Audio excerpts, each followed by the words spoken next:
And now I'm happy to introduce our special rapporteur on freedom of religion that in the last few years has put a lot of new ideas into our heads and in a very constructive way. So I'm happy that Professor Heiner Bielefeldt is with us, and he will give some of his comments and observations before we open up for discussion. Professor Bielefeldt. Thank you very much. Don't expect any new ideas. I'm merely stating the obvious. And I will be brief in the interest of saving more time for what I like, interaction. So, His Excellency the Archbishop Tomasi started this podium with the question, can freedom of religion or belief and freedom of expression coexist? Of course, he knows the answer. And the answer is, no surprise now, yes, they can exist. Moreover, they do coexist. And they must coexist. I mean, they cannot exist without the other.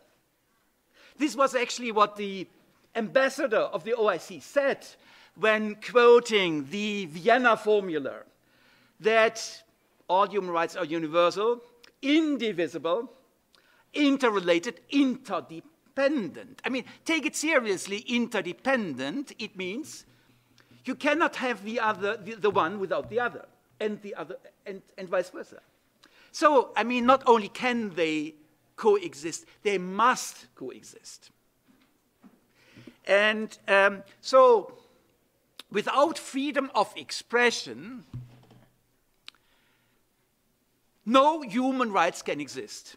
What would human rights be without people having the freedom to speak their mind, to also express their grievances? I mean, nothing would remain. It would be an empty shell. So, no human rights without freedom of expression.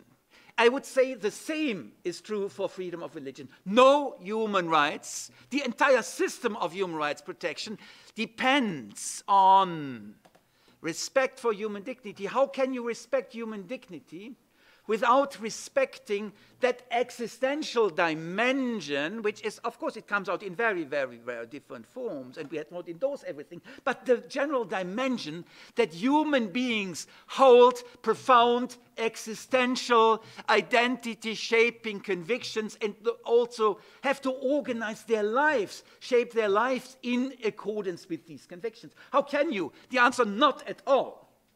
So, removing Article 19 of the UDHR of the ICCPR means the whole system collapses. Removing Article 18 again means the entire system collapses. We would not only be left with a gap, the whole system would cease to make any sense. So these human rights can coexist, do coexist, must coexist. They cannot exist without the other. Which is obvious. I mean, we all said it, didn't we?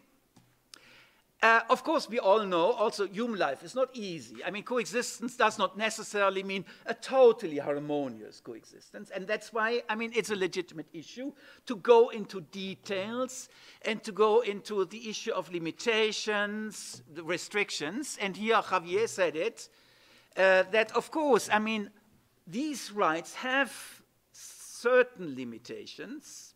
I don't want to go into the technicalities.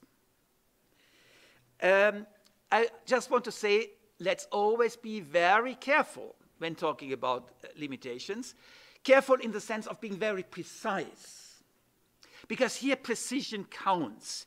I mean, precision is not an academic virtue. Sometimes it's really, I mean, the substance of rights depends on being very, very precise.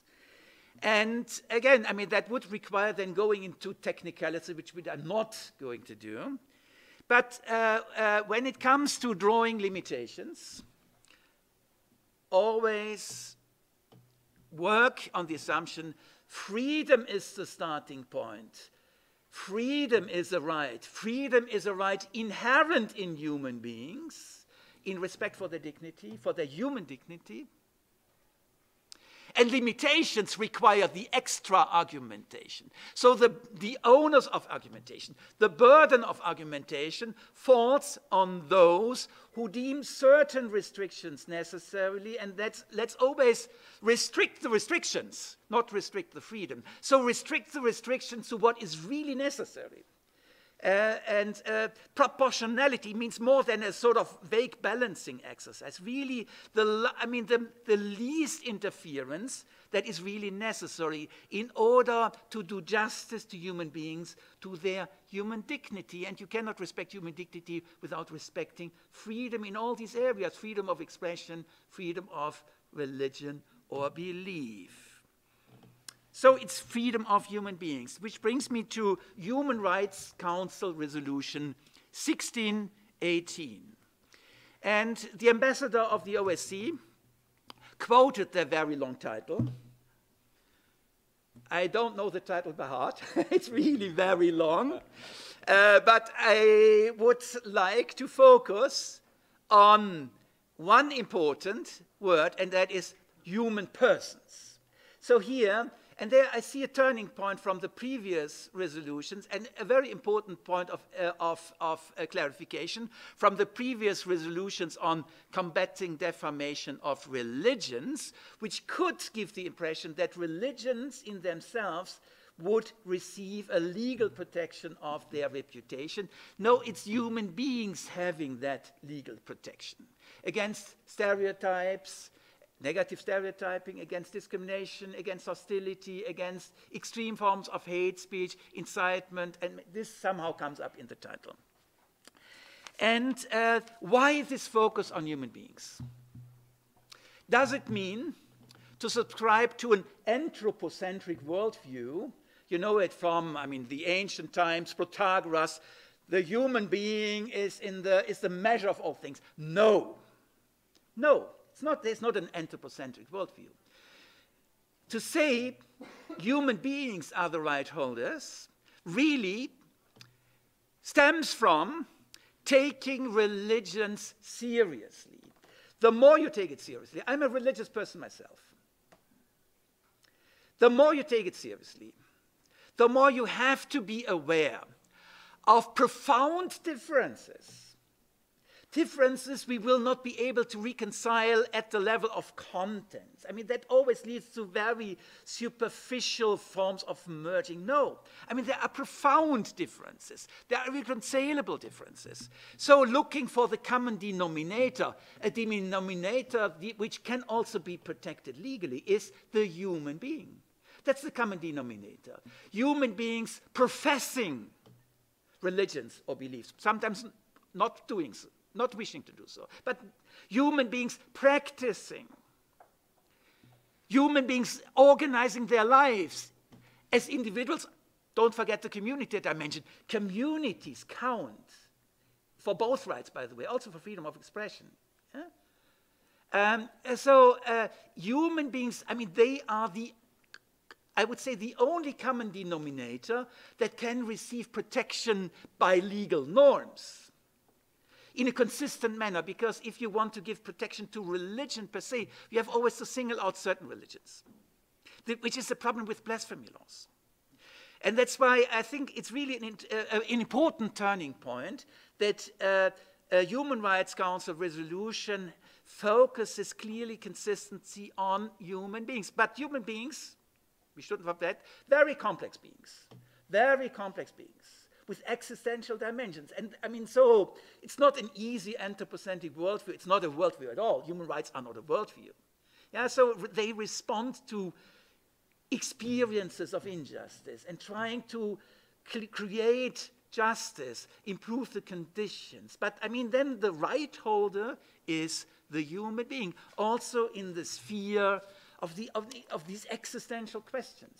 Because it's the appropriate way to do it. It's the appropriate way also to respect that dimension in which human beings somehow transcend themselves. Not everyone will do it, and those who do it in very different ways. Human beings transcending themselves, it's still the human being that will be held legally accountable, and the human being that has these legal entitlements. So, the Human Rights Council Resolution 1618, a turning point which also led to the Rabat Plan of Action. I'm a big fan of the Rabat Plan of Action, and I see a close connection also between 1618, the Rabat, and there were other issues around the Istanbul process, which will now enter in a new phase shortly, as we heard. The Rabat Plan of Action is precise as a document of a few pages can be when addressing the issue of limitations. And of course, freedom of expression has its limitations. Also, freedom of religion or belief has its limitations. But then the precision counts. And here, the Rabat Plan of Action defines the threshold high and precisely. The threshold now more specifically concerning freedom of expression. High threshold and precisely defined, and it's spelled out in some details. And I mean, even when it comes to hate, okay, yeah, high threshold. Still a high threshold concerning restrictive measures, criminal law measures, and other measures which, I mean, are part of the arsenal that we employ to deal with complicated situations. But like Javier said, I would like to underline his modesty as a lawyer. Don't expect too much from law. In particular, as he said, don't expect too much from criminal law. Criminal law has to play a role, but that will be a very limited role. And it should be a very limited role. It should be confined to extreme cases and at the same time to very clear cases. Only when cases are clear and extreme, okay, then, yeah. There will be cases. So if we cannot expect much from criminal law, we have to do something else.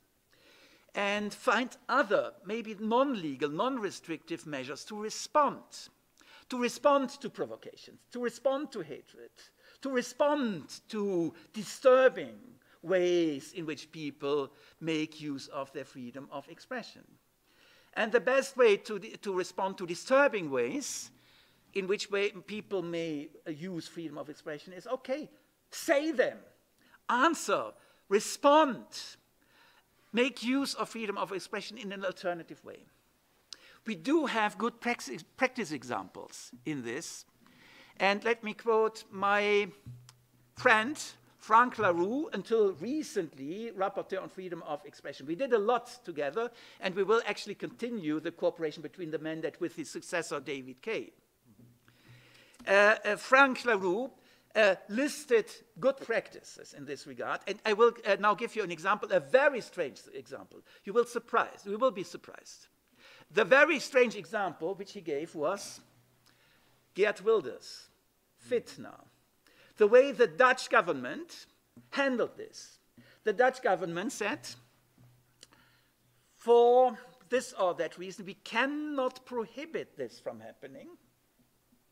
By the way, trying to do so would even turn Geert Wilders into a martyr of freedom of speech. He would love to see himself in that light. Yeah?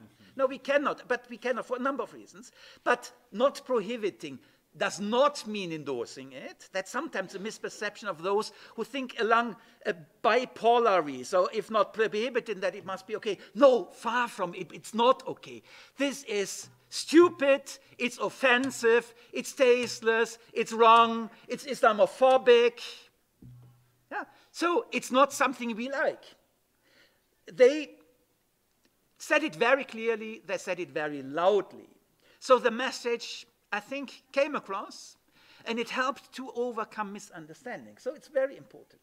So this was a good example how the Dutch government handled that crisis situation. I think there are others. Making use of freedom of expression means you cannot have it and leave it at the same time. You cannot eat the cake and keep it at the same time. I mean, it means also you have to expect unpleasant ways. Freedom of expression, yeah, you cannot expect too harmonious uses. But then one has to expose the unpleasant ways and also say it, rather than giving the impression that not prohibition means endorsement or trivialization. No, let's take it seriously. And I mean, we do see examples. It's a bit strange that I, coming from Germany, now also in my very last minute, refer to a German example, the Pegida demonstrations, yeah, Islamophobic, stupid stuff. And the good thing is that people expose their stupidity in the public sphere. I mean, these resentments are there anyway. They are a reality, but now it's exposed. And now people can respond. I mean, exposing it also means exposing this to counter-demonstrations. And the counter-demonstrations are much more impressive than these Islamic demonstrations. And I mean, the Pagidas, in the beginning, they don't do that any longer. They use the old slogan of the GDR revolution, Wir sind das Volk. We are the people. And it's so ridiculous. I mean, the ridiculousness of this is exposed, I mean, by seeing all these counter-demonstrators who come up with different messages. Messages of accommodation, of welcoming diversity. And they make use of freedom of expression in a different way, also reassuring the minorities that they are welcome. And this is so much more impressive and so much more useful than any possible tribunal. Yeah, I think this is the way. It's the way to appreciate freedom of expression. You cannot have it without living, also somehow with unpleasant side effects. But Geert Wilders is an unpleasant side effect. He's not the hero of speech. He's a free rider. Okay, you have the free riders, but expose them. That is the way. So, my first point is my last point. Yes, coexistence, freedom of religion and freedom of expression. They do coexist. They have to coexist. And as mutually reinforcing norms. This is not just an academic postulate. It's lived reality. I would like to see more realities. Thank you very much.